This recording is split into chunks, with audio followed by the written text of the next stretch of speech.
Hi everyone. ఈరోజు మనం డైనమిక్గా పాలిగాన్ యొక్క ఏరియాను ఎలా డిస్ప్లే చేయాలో చూద్దాం. డైనమిక్గా అంటే ఈ పాలిగాన్ యొక్క షేప్ని చేంజ్ చేస్తూ ఉంటే దాని ఏరియా అనేది ఆటోమేటిక్గా చేంజ్ అవుతుంది.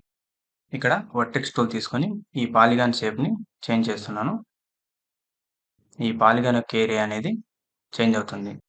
చూడండి, ఈ పాలిగాన్ యొక్క షేప్ను మనం చేంజ్ చేస్తుంటే ఆటోమేటిక్గా ఏరియా అనేది చేంజ్ అవుతుంది. ఇది ఎలానో చూద్దాం.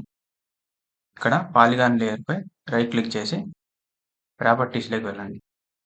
ఇక్కడ లేబుల్స్, నో లేబుల్స్ దగ్గర సింగిల్ లేబుల్స్, ఈ ఎక్స్ప్రెషన్ సింబల్పై క్లిక్ చేస్తే ఇక్కడ మనం ఒక ఎక్స్ప్రెషన్ అనేది రాయాలి. మనం మామూలుగా ఏరియాని డిస్ప్లే చేయాలంటే $ఏరియా అనే ఫార్ములాను యూజ్ చేస్తాము. ఇక్కడ కూడా సేమ్ ఫార్ములాను యూజ్ చేస్తాము. $ఏరియా ఇవ్వండి.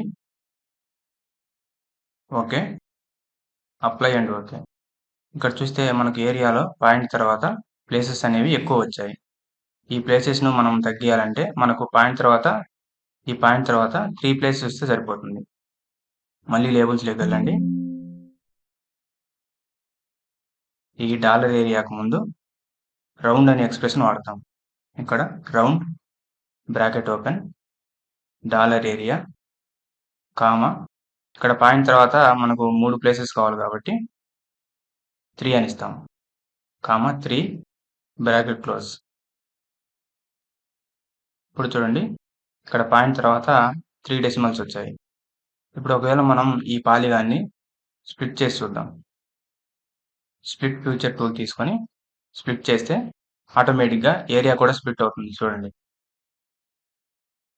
ఇలా మనం పాలిగాన్ యొక్క ఏరియాని డైనమిక్గా చేంజ్ చేయవచ్చు.